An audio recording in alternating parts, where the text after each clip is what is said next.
Saya belak-belakan aja sama Pak Jokowi. Pak, Bapak itu pernah manggil saya untuk ketemu Bapak lewat Pak Osman Sabtaudang, lewat kakak saya sendiri Bambang Sadono, ya.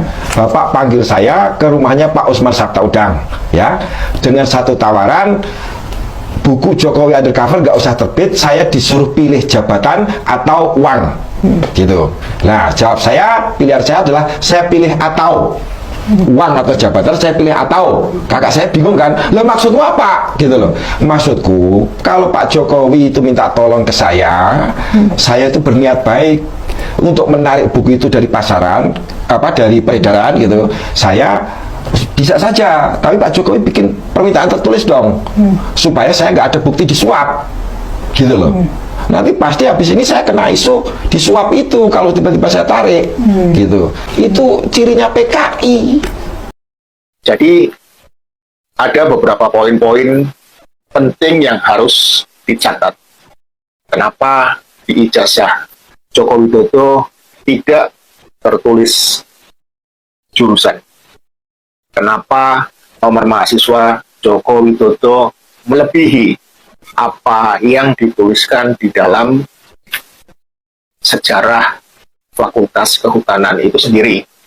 Catatan-catatan itu terlepas dari keanehan yang fundamental, yaitu adanya pas foto yang sama sekali tidak identik dengan profil atau sosok dari Joko Widodo, di mana sejak tanggal 17 Agustus 1963, Fakultas Kehutanan menjadi sebuah fakultas yang mandiri lepas dari Fakultas Pertanian Universitas Gadjah Mada. Dengan terpisahnya bagian ilmu kehutanan dari Fakultas Pertanian dan kemudian berdiri mandiri menjadi sebuah fakultas tersendiri, maka bagi para mahasiswanya mendapatkan konsekuensi bahwa nomor induk mahasiswa kodenya menjadi berubah. Yang awalnya memiliki kode garis miring P, kemudian berubah menjadi berkode garis miring KHT. Dan dalam sebuah catatan diperoleh bahwa pemilik nomor induk mahasiswa 1 garis miring KHT dimiliki oleh mahasiswa bernama Haryanto Yudo Dibroto. Dengan demikian, perlu menjadi catatan bahwa pada tahun 1963, nomor induk mahasiswa Fakultas Kehutanan adalah berkode KHT, bukan KT, seperti nomor induk yang tercatat di ijazah-ijazah kawan-kawan Jokowi catat atas nama Joko Widodo sendiri. Jadi itu harus menjadi catatan karena sampai saat ini saya belum bisa menemukan dokumen sejak kapan nomor induk dengan kode KHT tersebut berubah dan berganti dengan kode KT.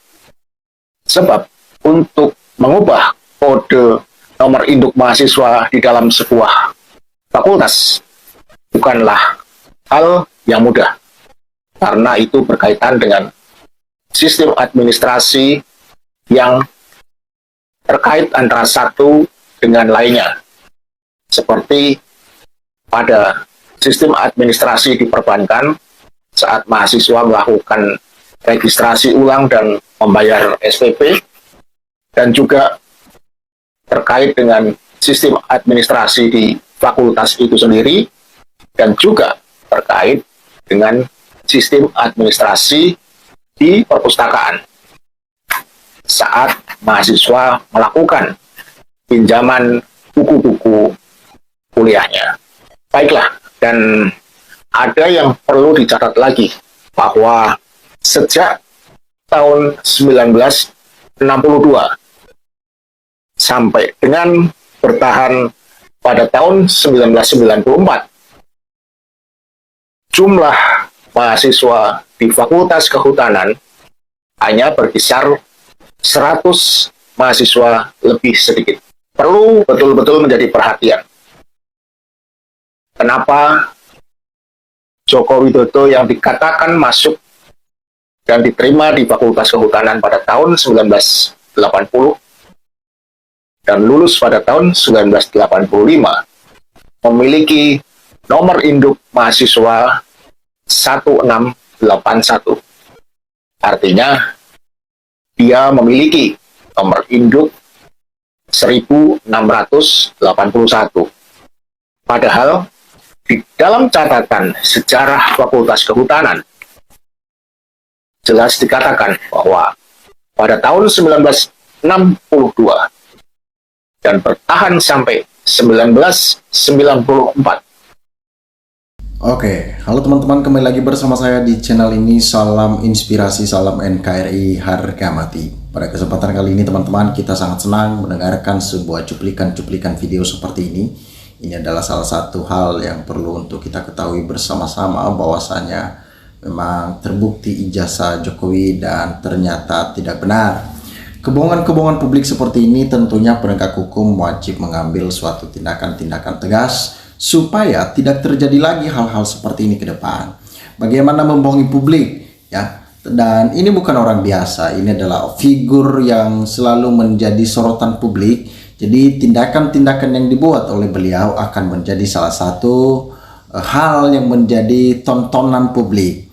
Nah, ketika mempertontonkan sesuatu hal-hal yang konyol, hal-hal yang gokil, mantan Presiden ke-7 Republik Indonesia ini, Joko Widodo, ijazahnya tidak berani ditunjukkan. Artinya dengan berbagai macam alasan-alasan. Nah, ketika banyak orang yang selalu membongkar hal ini menunjukkan bahwa membuat kita ragu apakah ijazah ini memang benar-benar ada di tangan Jokowi atau memang sebuah kepalsuan.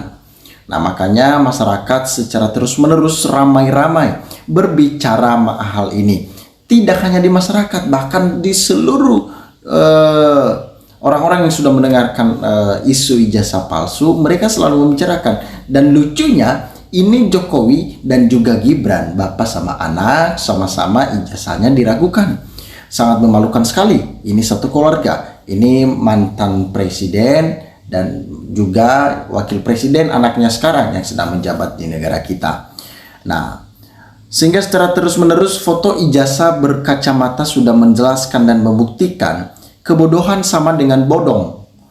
Di NKRI, segala arsip yang berkaitan dengan data diri dilarang menggunakan aksesoris, kacamata, dan lain-lain. Salam akal waras.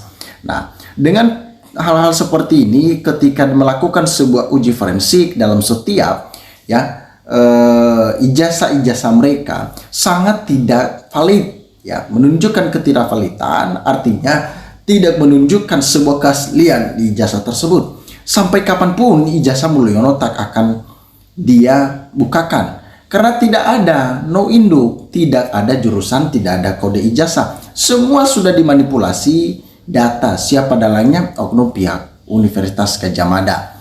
Nah, Universitas Gadjah Mada yang secara terus-menerus menjadi bahan obrolan juga. Kenapa? Mereka seakan-akan rektor dari Universitas Gadjah Mada, Ibu Familia, yang melakukan sebuah tindakan yang mengklarifikasi dalam sebuah video menunjukkan bahwa Jokowi pernah kuliah di sana. Artinya dia pro kepada Jokowi. Nah, ketika ada alumni-alumni oknum tertentu yang menjelaskan bahwa mereka tidak pernah bersama dengan Jokowi, ya, mereka tidak pernah bersama-sama dengan Jokowi kuliah dan menempuh sekolah di sana. Nah, UGM nggak sopan, masa orang kuliah dikasih ijazah tanpa tanggal? Nggak sekalian UGM kasih ijazah kosong ke mahasiswa, biar mahasiswa UGM sendiri yang isi. Profesor doktor kok ditanya ijazah kenapa tidak ada tanggal, jawabannya lupa. Ya, agak lucu jawaban-jawaban seperti itu, sehingga seakan-akan ada udang di balik batu, ada udang di balik bakuan. Nah, macam lulusan pemabuk Sinti, ya, UGM jangan mau dijadikan markas PKI. Musuh negara Indonesia cuman ada satu, yakni satu PKI, pengkhianat konstitusi Indonesia, ya, Gayang PKI, Ganyang PKI, Save NKRI. Itu rektor bicara, mana data mana barang. Ini rektor lagi baca mantra sihir hipnotis, apalagi baca syarat daftar ulang menjadi penyembah berhala Hubei. Nah, Hidup satu kali dunia, pembohong yang membuat orang lain ikut gibah, ya. Orang-orang yang selalu membuat gibah maka akan secara terus-menerus melakukan hal yang sama. Untuk apa gelar profesor doktor dengan susah payah untuk mendapatkan hanya digunakan mengelabui seluruh rakyat Indonesia? Apakah dari awal memang niatnya untuk hal ini? Nah, makanya harus ada kesadaran diri supaya menjunjung tinggi keadilan tersebut. Aku yakin para alumni UGM tidak rela jika kampus kesayangannya diacak-acak oleh rektor yang melanggar hukum. Oleh karena itu, tolong bersuaralah dengan jujur secara akademis. Martabat bangsa hancur karena kerakusan. Nah, teman-teman, sahabat-sahabat dari channel ini, silakan berikan tanggapan teman-teman di dalam kolom komentar ini sehingga kita dapat bertukar pikiran antar satu dengan yang lain lewat kolom komentar ini. Terima kasih teman-teman. NKRI harga mati.